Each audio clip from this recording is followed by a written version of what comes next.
ಎಲ್ಲರಿಗೂ ನಮಸ್ಕಾರ ಸ್ನೇಹಿತರೆ. ಫೆಬ್ರವರಿ 1, 2026ರಂದು ಅತಿ ಶಕ್ತಿಶಾಲಿ ಮಾಘ ಪೂರ್ಣಿಮಾ ಬಂದಿದೆ. ಇದನ್ನು ಭರತ ಹುಣ್ಣಿಮೆ ಅಂತ ಕರೆಯುತ್ತಾರೆ. ಈ ದಿನ ರಾತ್ರಿ ಮಲಗುವ ಮೊದಲು ಈ ಗ್ಯಾಸ್ ಸ್ಟವ್ ಕೆಳಗಡೆ ಇಡಿ ಸಾಕು. ಬೆಳಗಾಗುವಷ್ಟರಲ್ಲಿ ಲಕ್ಷ್ಮೀದೇವಿ ಕೋಟಿಗಟ್ಟಲೆ ಹಣವನ್ನು ಸುರಿಸುತ್ತಾಳೆ. ನಿಮ್ಮ ನೀರಿನ ಕೊರತೆಯನ್ನು ನೀಗಿಸುತ್ತದೆ. ನಿಮ್ಮ ಎಲ್ಲ ಆರ್ಥಿಕ ಸಮಸ್ಯೆಗಳು ಪರಿಹಾರವಾಗುತ್ತವೆ. ಈ ದಿನ ಲಕ್ಷ್ಮೀದೇವಿಗೆ ಅತ್ಯಂತ ಪ್ರಿಯವಾದ ದಿನ. ನಾವೆಲ್ಲರೂ ತುಂಬ ಕಷ್ಟಪಟ್ಟು ಸಂಪಾದಿಸುತ್ತೇವೆ, ಆದರೆ ಈ ಹಣ ಕೈಯಲ್ಲಿ ನಿಲ್ಲುತ್ತಿಲ್ಲ. ಅನಗತ್ಯ ಖರ್ಚುಗಳು ಹೆಚ್ಚಾಗುತ್ತಿವೆ. ಮನೆಯಲ್ಲಿ ಯಾವುದೋ ಒಂದು ರೂಪದಲ್ಲಿ ಆರ್ಥಿಕ ತೊಂದರೆಗಳು ಕಾಡುತ್ತಿವೆ ಎಂದು ಅನೇಕರು ಚಿಂತಿಸುತ್ತಾರೆ. ಆದರೆ ನಮ್ಮ ಪುರಾಣಗಳು ಮತ್ತು ಶಾಸ್ತ್ರಗಳ ಪ್ರಕಾರ ನಮ್ಮ ಮನೆಯಲ್ಲಿ ನಮಗೆ ತಿಳಿಯದೆ ನಾವು ಮಾಡುವ ಸಣ್ಣ ಪುಟ್ಟ ತಪ್ಪುಗಳು ಅಥವಾ ನಾವು ಪಾಲಿಸದ ಕೆಲವು ನಿಯಮಗಳಿಂದಲೇ ಈ ದಾರಿದ್ರ್ಯ ನಮ್ಮನ್ನು ಕಾಡುತ್ತದೆ. ಮುಖ್ಯವಾಗಿ ನಮ್ಮ ಅಡುಗೆ ಮನೆ ಲಕ್ಷ್ಮೀದೇವಿ ನೆಲೆಸಿರುವ ಅದ್ಭುತ ಸ್ಥಳ. ಅಡುಗೆ ಮನೆಯಲ್ಲಿರುವ ಗ್ಯಾಸ್ ಸ್ಟವ್ ಕೇವಲ ಅಡುಗೆ ಮಾಡುವ ವಸ್ತುವಲ್ಲ, ಅದು ಸಾಕ್ಷಾತ್ ಅಗ್ನಿದೇವನ ಸ್ವರೂಪ ಮತ್ತು ನಮ್ಮ ಹೊಟ್ಟೆ ತುಂಬಿಸುವ ಅನ್ನಪೂರ್ಣ ದೇವಿಗೆ ವಿಶೇಷವಾದ ಈ ಗ್ಯಾಸ್ ಸ್ಟವ್ ವಿಷಯದಲ್ಲಿ ನಾವು ಎಷ್ಟು ಜಾಗರೂಕರಾಗಿರುತ್ತೇವೆಯೋ ಅಷ್ಟು ಲಕ್ಷ್ಮೀ ಕಟಾಕ್ಷ ನಮ್ಮ ಮೇಲಿರುತ್ತದೆ. ಮುಖ್ಯವಾಗಿ ಈ ದಿನ ರಾತ್ರಿ ಮಲಗುವ ಮೊದಲು ಗ್ಯಾಸ್ ಸ್ಟವ್ ಕೆಳಗೆ ಇದನ್ನು ಇಟ್ಟರೆ ಸಾಕು. ಲಕ್ಷ್ಮೀದೇವಿಯ ಅನುಗ್ರಹ ಸಿಗುತ್ತದೆ ಎಂದು ಸಿದ್ಧಶಾಸ್ತ್ರ ಹೇಳುತ್ತದೆ. ಇದು ಬಹಳ ಶಕ್ತಿಶಾಲಿ ಪರಿಹಾರ. ಇದನ್ನು ನೀವು ಶ್ರದ್ಧೆ ಭಕ್ತಿಯಿಂದ ಮಾಡಿದರೆ ಖಂಡಿತವಾಗಿಯೂ ನಿಮ್ಮ ಮನೆಯಲ್ಲಿರುವ ನಕಾರಾತ್ಮಕ ಶಕ್ತಿ ಸಂಪೂರ್ಣವಾಗಿ ಹೋಗಿ ಬೆಳಗಾಗುವಷ್ಟರಲ್ಲಿ ಲಕ್ಷ್ಮೀದೇವಿಯ ಅನುಗ್ರಹ ನಿಮ್ಮ ಮನೆಯ ಮೇಲೆ ಮಳೆಯಂತೆ ಸುರಿಯುತ್ತದೆ. ಹಾಗಾದರೆ ಈ ದಿನ ರಾತ್ರಿ ಗ್ಯಾಸ್ ಸ್ಟವ್ ಕೆಳಗೆ ಏನನ್ನು ಇಡಬೇಕು, ಏನನ್ನು ಇಟ್ಟರೆ ಹಣದ ಸಮಸ್ಯೆಗಳು ದೂರವಾಗಿ ಧನಲಾಭ ಸಿಗುತ್ತದೆ ಎಂಬುದನ್ನು ಈಗ ನಾವು ಈ ವಿಡಿಯೋದಲ್ಲಿ ವಿವರವಾಗಿ ತಿಳಿದುಕೊಳ್ಳೋಣ. ಅಲ್ಲಿ ಸ್ವಲ್ಪ ಇಲ್ಲಿ ಸ್ವಲ್ಪ ನೋಡಿದರೆ ಅರ್ಥವಾಗುವುದಿಲ್ಲ. ಆದ್ದರಿಂದ ಸಂಪೂರ್ಣವಾಗಿ ವಿಡಿಯೋ ನೋಡಿ. ಎಲ್ಲರೂ ಭಕ್ತಿಯಿಂದ ಜೈ ಮಹಾಲಕ್ಷ್ಮಿ ಎಂದು ಕಮೆಂಟ್ ಮಾಡಿ. ಹಾಗೆಯೇ ಈ ವಿಡಿಯೋಗೆ ಲೈಕ್ ಮಾಡಿ. ಇನ್ನು ವಿಡಿಯೋಗೆ ಬಂದರೆ, ಪರಿಹಾರ ಮಾಡಲು ನಮಗೆ ಬೇಕಾದ ವಸ್ತುಗಳು ನಮ್ಮ ಮನೆಯಲ್ಲಿ ಸುಲಭವಾಗಿ ಸಿಗುತ್ತವೆ. ಒಂದು ಸಣ್ಣ ತಟ್ಟೆ, ಸ್ವಲ್ಪ ಅರಿಶಿನ ಕುಂಕುಮ, ಒಂದು ದಾಸವಾಳದ ಎಲೆ, ಕೆಲವು ಸಾಸಿವೆ ಮತ್ತು ಒಂದು ಸಣ್ಣ ಬೆಲ್ಲದ ತುಂಡು. ಈ ಎಲ್ಲ ವಸ್ತುಗಳು ಆಧ್ಯಾತ್ಮಿಕವಾಗಿ ಬಹಳ ಶಕ್ತಿಯುತವಾಗಿವೆ. ಈಗ ಪರಿಹಾರವನ್ನು ಹೇಗೆ ಮಾಡಬೇಕೆಂದು ವಿವರವಾಗಿ ಹೇಳ್ತೀನಿ. ಈ ದಿನ ರಾತ್ರಿ ನೀವು ಊಟ ಮುಗಿಸಿ ಅಡುಗೆ ಮನೆಯಲ್ಲಿ ಸ್ವಚ್ಛಗೊಳಿಸಿದ ನಂತರ ಮಲಗುವ ಮೊದಲು ಈ ಕೆಲಸವನ್ನು ಮಾಡಬೇಕು. ಏನೂ ಇಲ್ಲ, ಮೊದಲು ಒಂದು ಸಣ್ಣ ತಟ್ಟೆಯನ್ನು ತೆಗೆದುಕೊಳ್ಳಿ. ಅದರಲ್ಲಿ ನಿಮಗೆ ಬಟ್ಟಲು ತುಂಬ ಉಪ್ಪನ್ನು ತೆಗೆದು ಆ ತಟ್ಟೆಯಲ್ಲಿ ಹಾಕಿ. ಸಮುದ್ರ ಗರ್ಭದಿಂದ ಹುಟ್ಟಿದ ಉಪ್ಪು ಸಾಕ್ಷಾತ್ ಲಕ್ಷ್ಮೀ ಸ್ವರೂಪ ಎಂದು ನಮಗೆಲ್ಲರಿಗೂ ಗೊತ್ತು. ಆದ್ದರಿಂದ ಉಪ್ಪನ್ನು ಎಂದಿಗೂ ಕೆಳಗೆ ಚೆಲ್ಲಬಾರದು, ಕಾಲಿನಿಂದ ತುಳಿಯಬಾರದು ಎಂದು ಹಿರಿಯರು ಹೇಳುತ್ತಿರುತ್ತಾರೆ. ಸಾಕ್ಷಾತ್ ಶ್ರೀ ಮಹಾಲಕ್ಷ್ಮಿಯ ಅವಶ್ಯಕತೆ ಇರುತ್ತದೆ. ಆದ್ದರಿಂದ ಒಂದು ಹಿಡಿ ಉಪ್ಪು ಹಾಕಿ ಎಲೆಯ ಮೇಲೆ ಸ್ವಲ್ಪ ಅರಿಶಿನ ಮತ್ತು ಕುಂಕುಮವನ್ನು ಚಿಮುಕಿಸಿ. ಅರಿಶಿನ ಕುಂಕುಮ ಮಂಗಳಕರವಾದವು. ಅವು ಎಲ್ಲೆಲ್ಲಿ ಇರುತ್ತವೆಯೋ ಅಲ್ಲಿ ಶುಭವಾಗುತ್ತದೆ. ಈಗ ಎಲೆ ಅರಿಶಿನ ಕುಂಕುಮದ ಮೇಲೆ ಒಂದು ದಾಸವಾಳದ ಎಲೆಯನ್ನು ಇಡಿ. ದಾಸವಾಳದ ಹೂವೆಂದರೆ ದೇವಿಗೆ ತುಂಬ ಇಷ್ಟ. ದಾಸವಾಳದ ಎಲೆಗಳಲ್ಲಿಯೂ ಅಷ್ಟೇ ಶಕ್ತಿ ಅಡಗಿರುತ್ತದೆ. ದಾಸವಾಳದ ಎಲೆ ನಮ್ಮ ಕಷ್ಟಗಳನ್ನು ನಿವಾರಿಸುವ ಶಕ್ತಿಯನ್ನು ಹೊಂದಿದೆ. ಹಣವನ್ನು ಆಕರ್ಷಿಸುವ ಶಕ್ತಿ ಇರುವುದರಿಂದ ಈ ಎಲೆಯನ್ನು ಮೇಲಿಟ್ಟ ನಂತರ ಎಲೆಯ ಮೇಲೆ ಕೆಲವು ಸಾಸಿವೆಗಳನ್ನು ಹಾಕಬೇಕು. ಸಾಸಿವೆಗಳು ಮನೆಯಲ್ಲಿರುವ ದುಷ್ಟಶಕ್ತಿಗಳನ್ನು, ನರದೃಷ್ಟಿಗಳನ್ನು ದೂರ ಮಾಡಲು ಅದ್ಭುತವಾಗಿ ಕೆಲಸ ಮಾಡುತ್ತವೆ. ಸಾಸಿವೆಗಳು ಇರುವ ಜಾಗದಲ್ಲಿ ಯಾವುದೇ ಕೆಟ್ಟ ಶಕ್ತಿ ಬರುವುದಿಲ್ಲ. ಸಾಸಿವೆಗಳು ನಮ್ಮ ಕಷ್ಟಗಳನ್ನು ಬಹಳ ಸುಲಭವಾಗಿ ತೆಗೆದುಹಾಕುತ್ತವೆ. ಆದ್ದರಿಂದ ಸಾಸಿವೆಗಳನ್ನು ಹಾಕಿ. ನಂತರ ಆ ಪಕ್ಕದಲ್ಲಿ ಒಂದು ಸಣ್ಣ ಬೆಲ್ಲದ ತುಂಡನ್ನು ಇಡಿ. ಬಲವು ಸಿಹಿಯ ಸಂಕೇತ. ನಮ್ಮ ಜೀವನದಲ್ಲಿಯೂ ಸಿಹಿಯಂತಹ ಸಂತೋಷಗಳು ಬರಬೇಕು ಮತ್ತು ಆನಂದವು ತುಂಬಿ ಹರಿಯಬೇಕೆಂದು ಬಯಸುತ್ತಾ ಈ ಬೆಲ್ಲದ ತುಂಡನ್ನು ಅಲ್ಲಿಡಬೇಕು. ಹೀಗೆ ಸಿದ್ಧಪಡಿಸಿಕೊಂಡ ಆ ಪ್ಲೇಟನ್ನು ನಿಧಾನವಾಗಿ ತೆಗೆದುಕೊಂಡು ಹೋಗಿ ನಿಮ್ಮ ಗ್ಯಾಸ್ ಸ್ಟವ್ ಕೆಳಗೆ, ಅಂದರೆ ಮಧ್ಯದಲ್ಲಿ, ಯಾರಿಗೂ ಕಾಣದಂತೆ ಎಚ್ಚರಿಕೆಯಿಂದ ಇಡಬೇಕು. ಹೀಗೆ ಸ್ಟವ್ ಕೆಳಗೆ ಏಕೆ ಇಡಬೇಕು ಎಂಬ ಸಂದೇಹ ನಿಮಗೆ ಬರಬಹುದು. ನಮ್ಮ ಮನೆಯ ಮುಖ್ಯ ಶಕ್ತಿ ಕೇಂದ್ರ ಅಡುಗೆ ಮನೆ.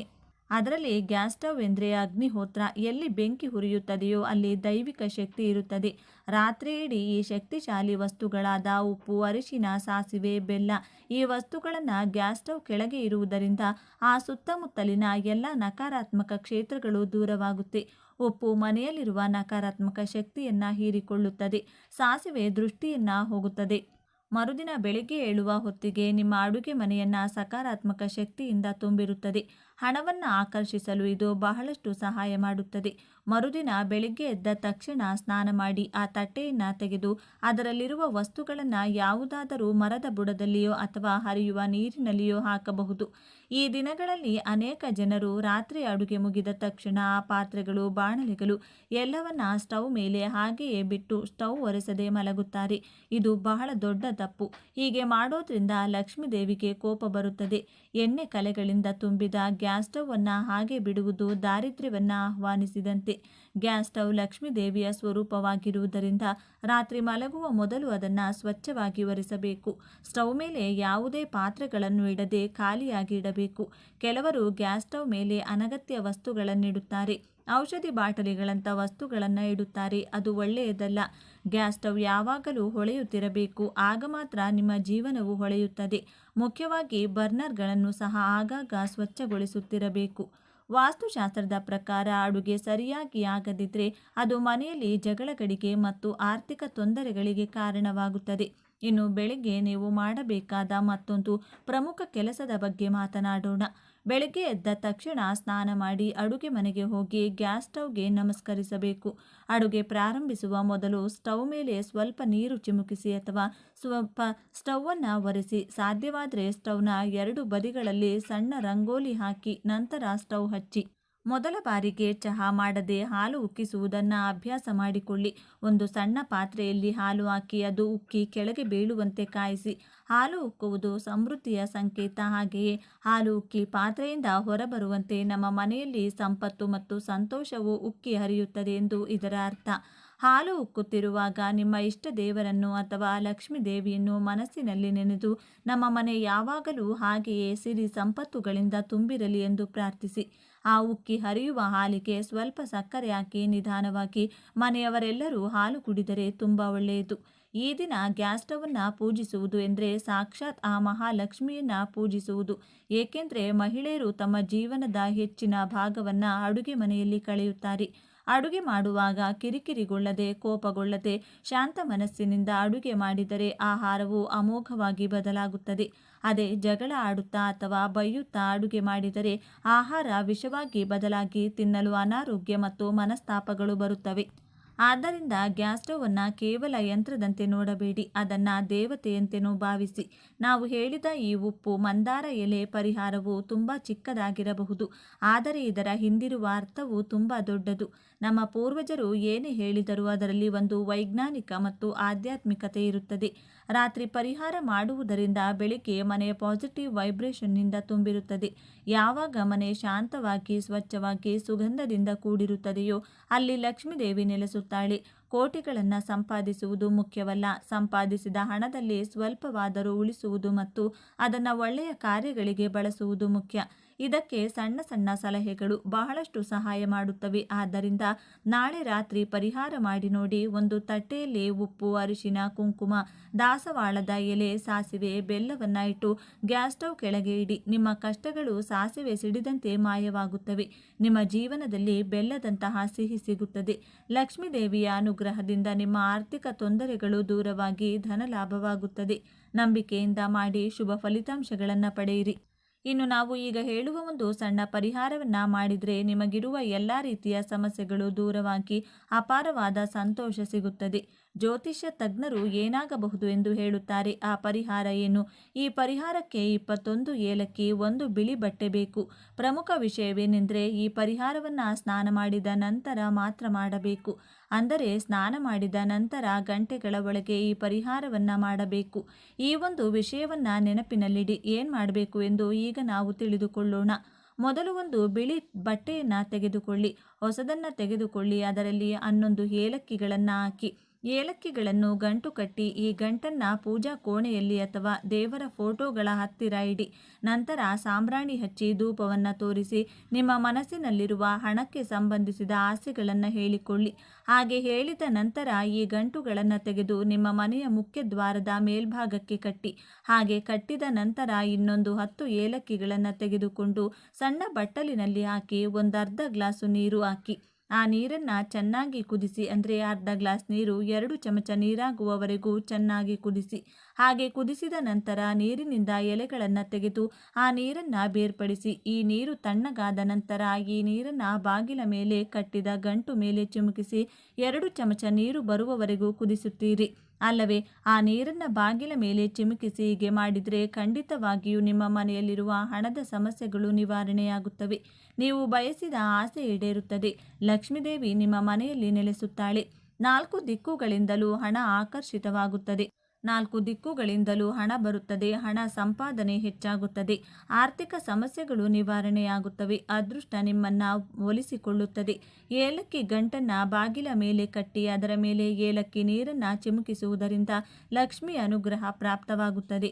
ನಿಮ್ಮ ಮನೆಯಲ್ಲಿ ಸಕಾರಾತ್ಮಕ ಶಕ್ತಿ ನೆಲೆಸುತ್ತದೆ.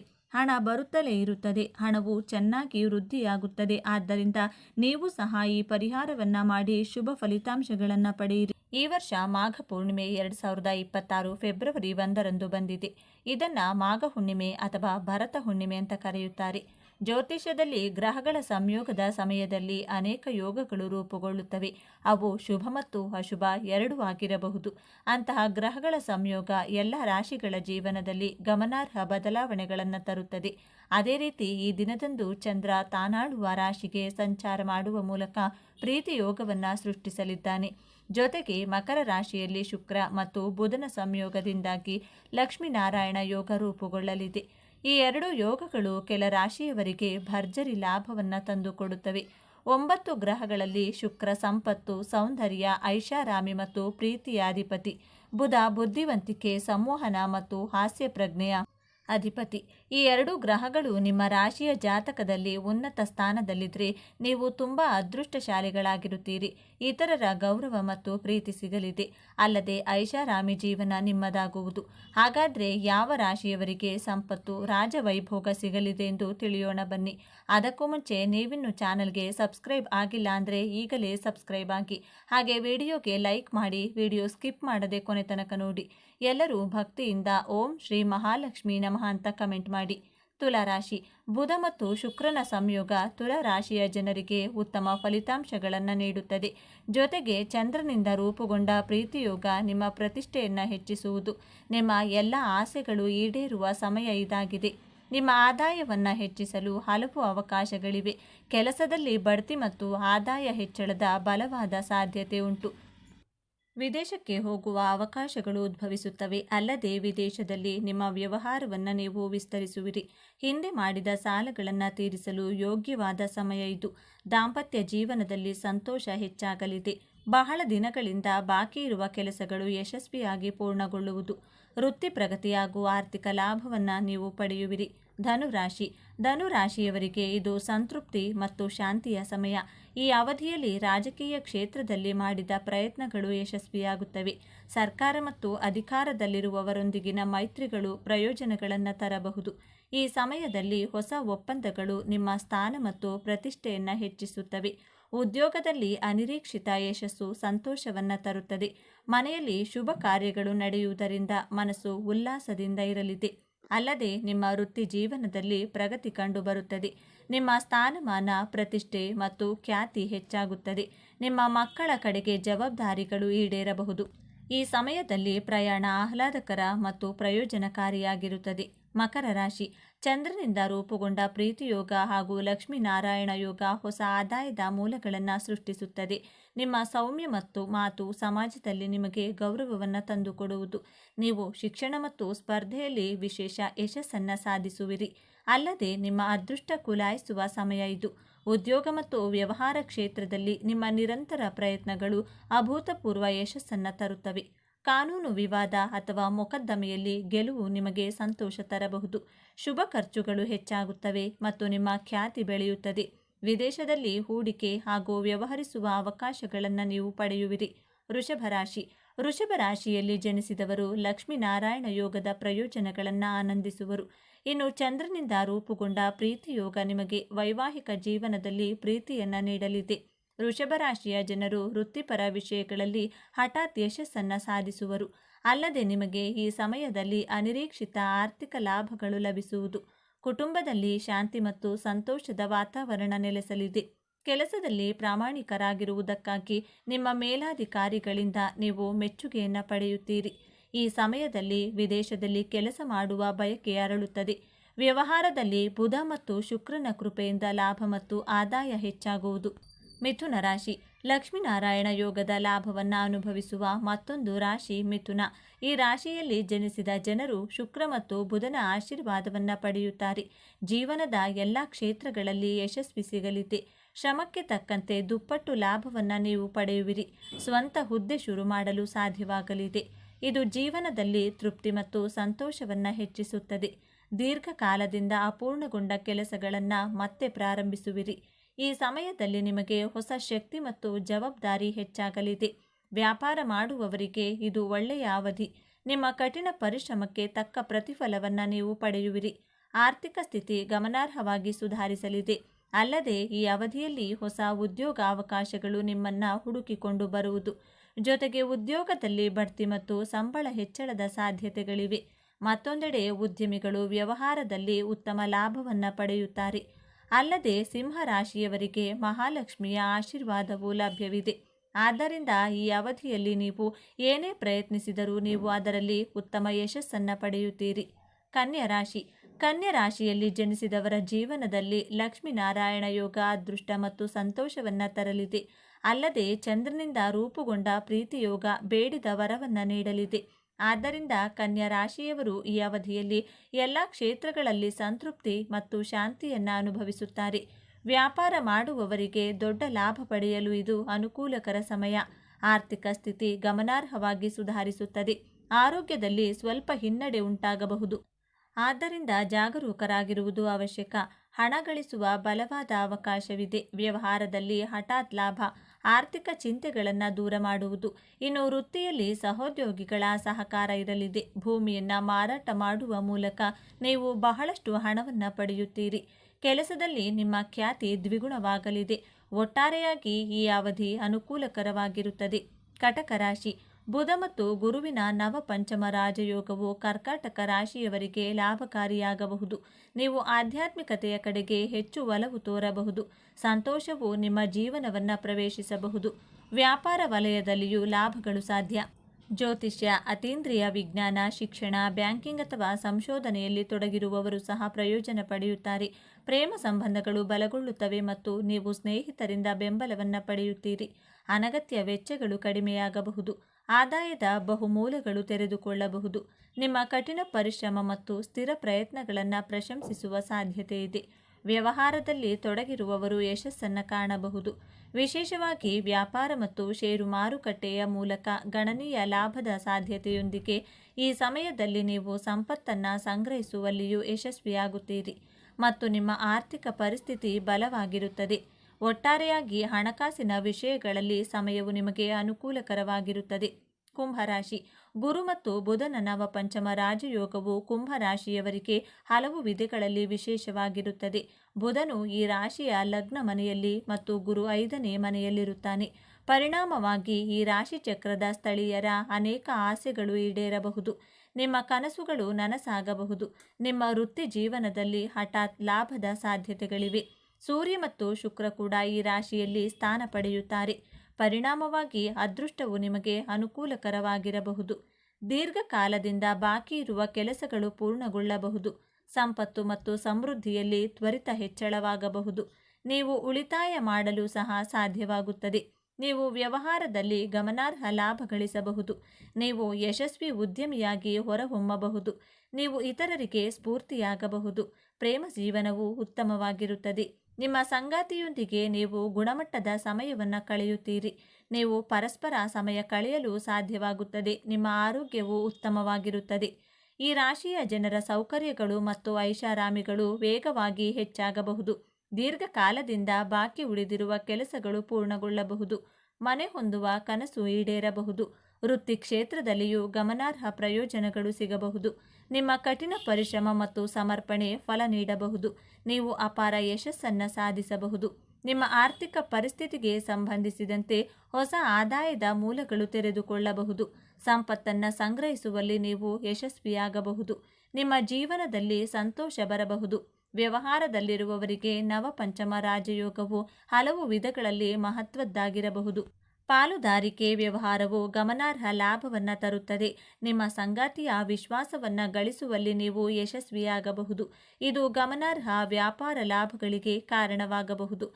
ವಿದೇಶದಲ್ಲಿ ವ್ಯಾಪಾರ ಮಾಡುವ ಅವಕಾಶವನ್ನು ಸಹ ನೀವು ಪಡೆಯಬಹುದು. ಪ್ರೀತಿಯ ಜೀವನದ ಬಗ್ಗೆ ಹೇಳೋದಾದರೆ ಅದು ತುಂಬ ಉತ್ತಮವಾಗಿರುತ್ತದೆ. ನಿಮ್ಮ ಸಂಗಾತಿಯೊಂದಿಗೆ ನಿಮ್ಮ ಸಂಬಂಧವು ಬಲಗೊಳ್ಳಬಹುದು. ನಿಮ್ಮ ಆರೋಗ್ಯವು ಉತ್ತಮವಾಗಿರುತ್ತದೆ. ಈ ಮಾಹಿತಿ ನಿಮಗೆ ಇಷ್ಟವಾದರೆ ತಪ್ಪದೆ ಜೈ ಮಹಾಲಕ್ಷ್ಮೀ ದೇವಿ ಅಂತ ಬರೆದು ಈ ವಿಡಿಯೋವನ್ನು ಪ್ರತಿಯೊಬ್ಬರಿಗೂ ಶೇರ್ ಮಾಡಿ. ಮುಂದಿನ ಬಾರಿ ಮತ್ತೊಂದು ವಿಡಿಯೋದೊಂದಿಗೆ ದೈವ ಮಾಹಿತಿಯೊಂದಿಗೆ ನಮ್ಮ ಚಾನೆಲ್ ಮೂಲಕ ಭೇಟಿಯಾಗೋಣ. ಧನ್ಯವಾದಗಳು.